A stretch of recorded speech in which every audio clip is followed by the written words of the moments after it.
Ew.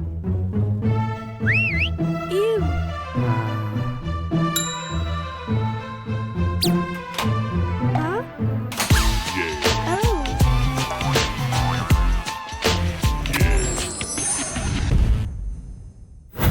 Hey, what's going on? Welcome to the Men's Room. I'm your host, Mark Sparks. Today's topic, we're going to be talking about humor, not being afraid to be funny, not being afraid to be yourself. And we're really going to be talking about being original and getting out of that whole mold of, trying to be like everybody else. Today's guest is, you've read about him in the game as Extra Mask, aka 26. Ladies and gentlemen, I'd like to introduce you, Barry Kirky.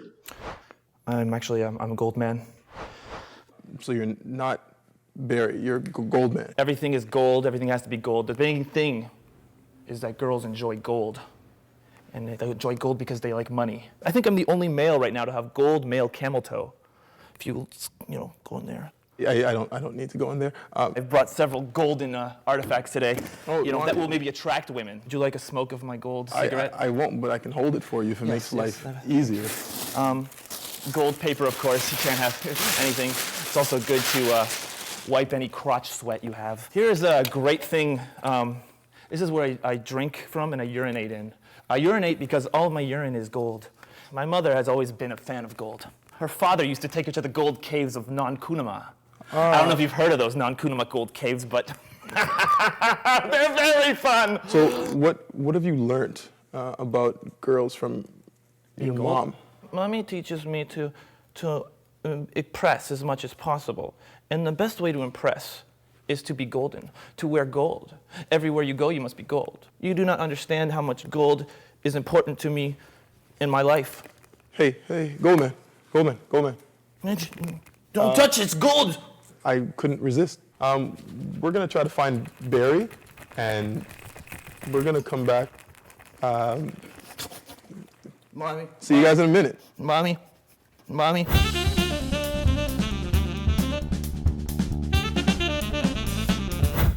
Barry, glad you could make it to the show, man. Thanks for having me, Welcome dude. to the Men's Room. Appreciate it, thank you. How do you know Goldman?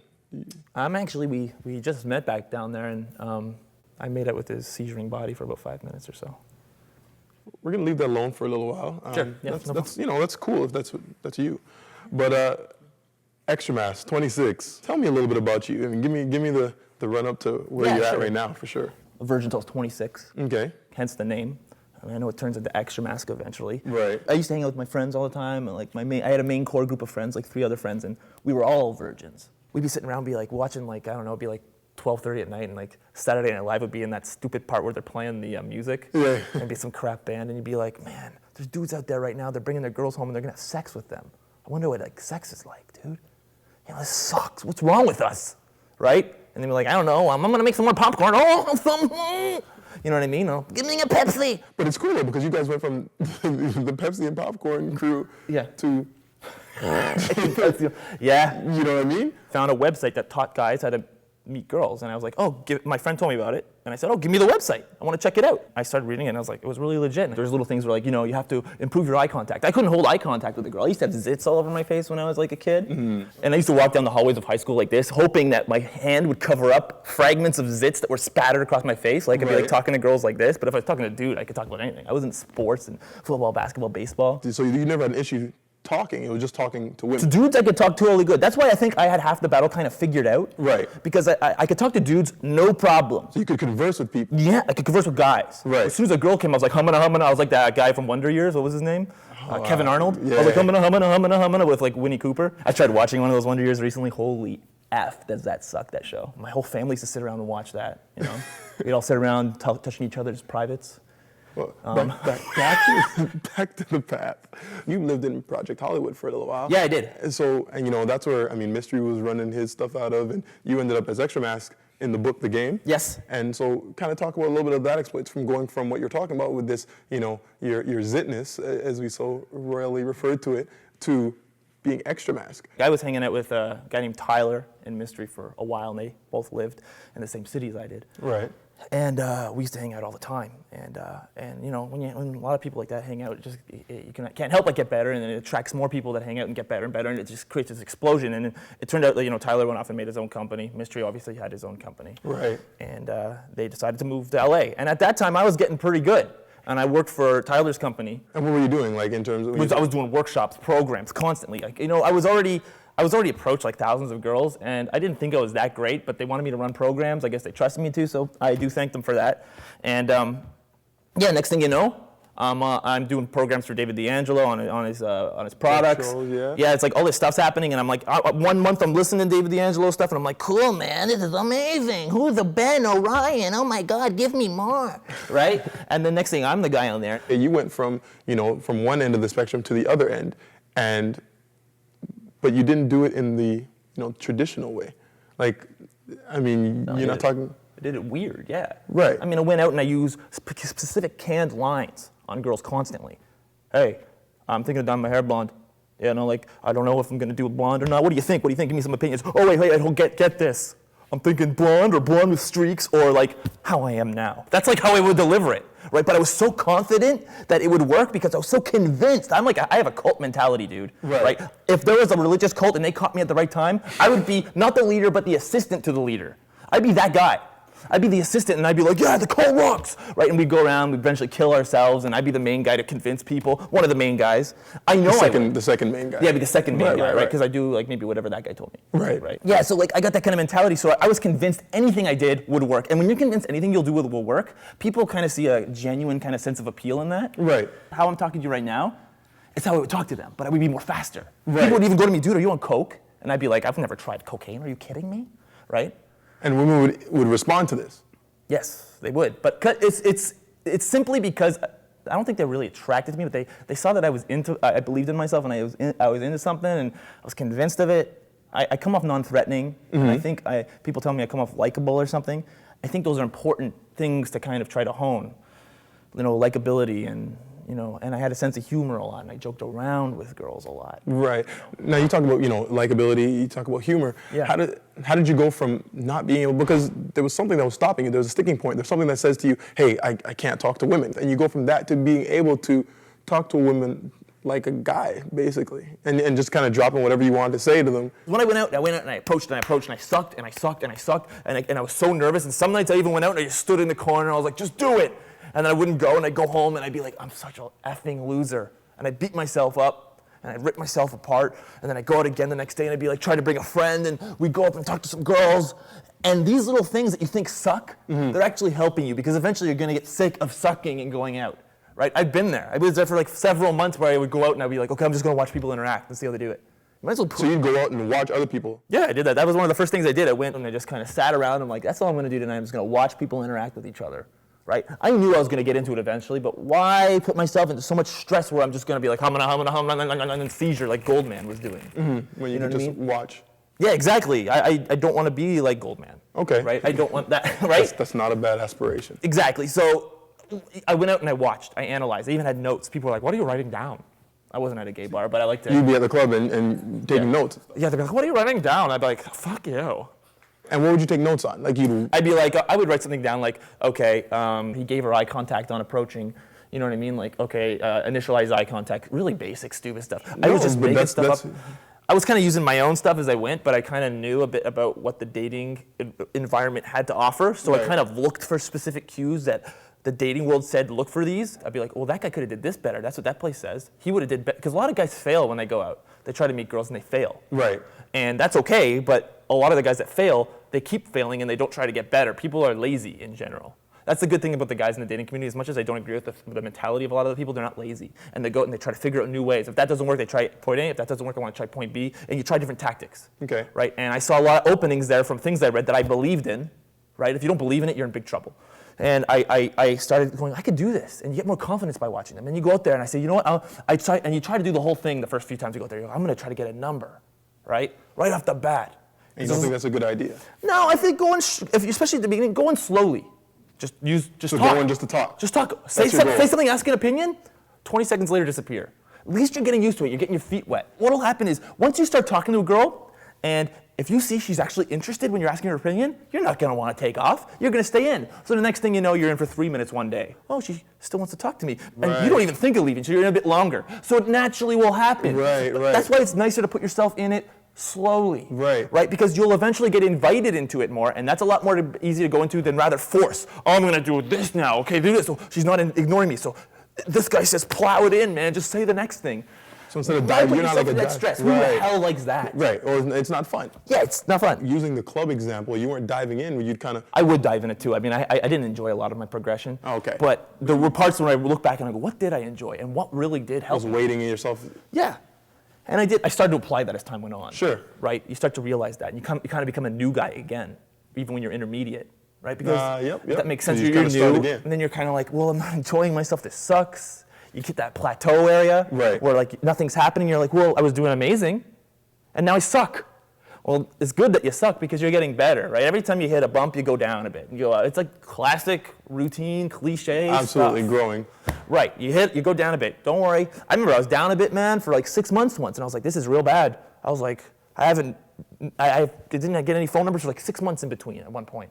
Oh, wow. Right, I was terrible. I was like, holy cow, but you keep going out. So what do you tell yourself to keep yourself going? Because, I mean, you go through a point where you're not getting anything, or you're failing repeatedly. Yeah, we'll after call it great that. success. Especially after great success.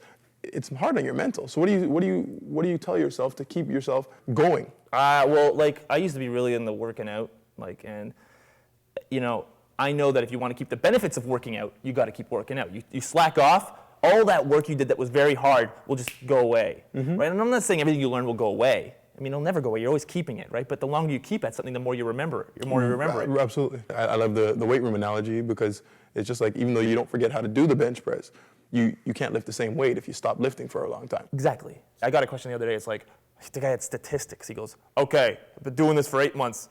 I've approached 1,000 sets, 140 numbers, 1 lay. What am I doing wrong? I'm not into teaching guys how to get laid at all. I'm more like, if you want to get a girlfriend or develop attraction, yeah, I can help you.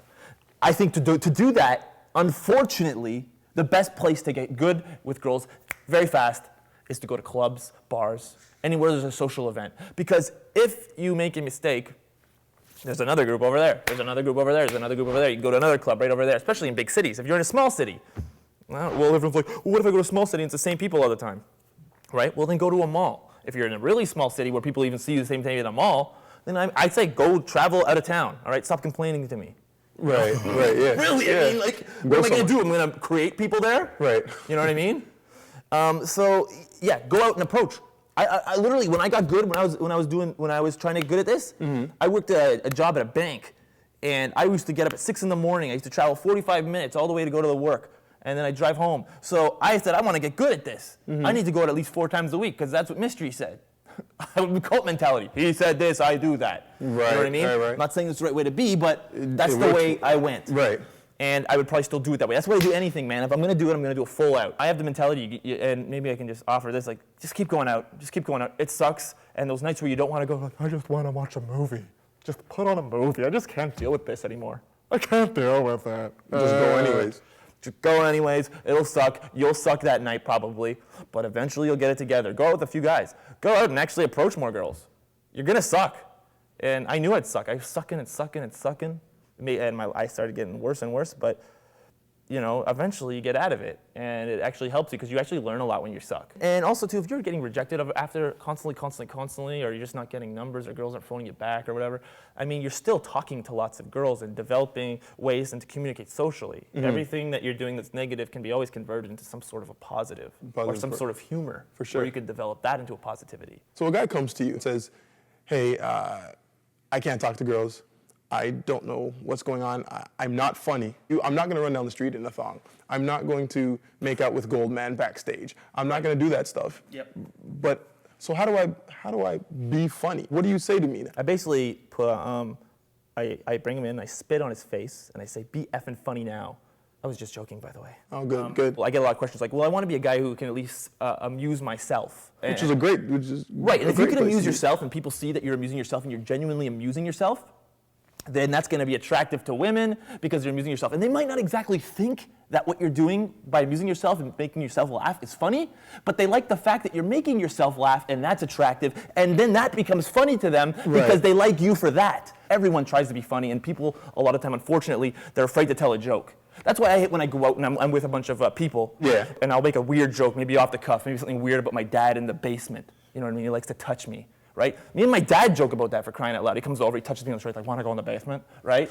I mean, and we know it's a joke, right? But when I do a joke like that, okay, fair enough, I'm going to offend some people. But when I see like somebody go, that's lame. And then they just sit there for the rest of the time, and they don't really joke around. I'm like, you know what, man, you're lame because you're not even trying. I honestly think if someone doesn't like my jokes, I think they have a terrible sense of humor. I don't hate them, I just think, wow, whoa, it must suck talking to them. Right. That's what I think. Well, I feel the same way about people who don't like watermelon. I mean, I totally understand it. Now, you were in the community, you were doing your thing, and a lot of guys in the community are pretty cool. The guys who teach, for instance, like the Brazilian style. Yeah. And they're real suave, they're real sweet, they're real, you know what I mean? Yeah. And that's not everybody. Yeah, they are a lot more suave, they're a lot more smooth. And you could still learn something from them, right? It's the mentality of going in and learning something from them and still keeping in mind that I'm gonna keep the guy I like alive still. And it doesn't matter what anyone tells you, oh, you need to change this, you need to change that. That's not true. And I think what we have here, when these programs like this, is we can help guys get kick-started, but you kind of want to watch out you don't fall into it so deeply where you become engulfed in the whole thing. Right, okay. Does that make sense? Yeah, no, absolutely does, because I think a lot of times, we look at anything to help us, and we look at it to be, a blueprint.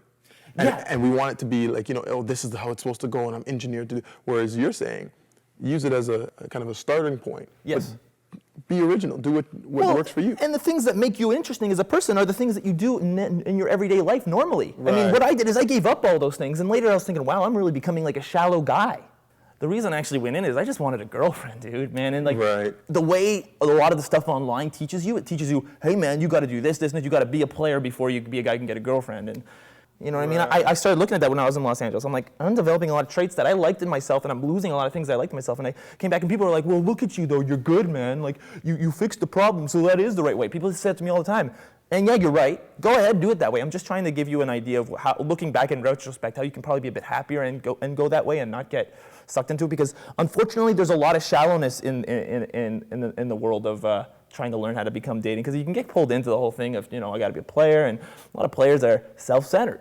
So you're saying you don't necessarily need to be a player. You don't need to be a guy who can go to a club and pick up a girl. I don't think so. I was in this like to get a girlfriend. That's all I wanted. Yeah, of course you like having sex. And if it falls in your lap, you make your decision, right?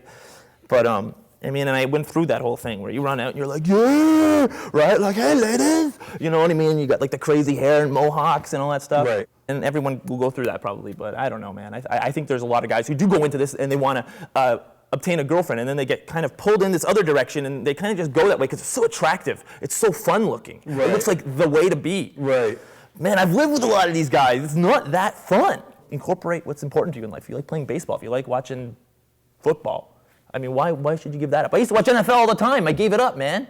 Mm-hmm. You know what I mean? It sucks. I'm like, what's going on with the Titans? I like the Titans. Right? They stink. But I don't care about Titans anymore. I'm in the fucking game, man. Everything's game. Oh, that guy be good. Did you see the way that guy approached that girl? Oh, I'd love to roll up on that set and do that. Right. Everything's game. It's annoying. Right. It's annoying. I must have been so annoying to my normal friends. Well, you definitely weren't annoying here. Any closing thoughts for us here? Not really. No, what do you ask? I guess my main thing is, you got to kind of go with your passions. If you're really into something, you kind of got to go that direction and kind of go with it. People go, oh well, person A style thinks, hey, I should join that kind of program because I'm going to be this kind of man. Well, it's like, how about you apply certain pieces of that character that style is telling you to apply, but also keep like the main thing that keeps you you. Mm-hmm. You know what I mean? I'm not saying, hey, go out there and be funny like me. I know I act like a jackass sometimes and a little over the top, but that's what I like. And if girls can see what you actually like, then they're like, wow, this guy's being himself.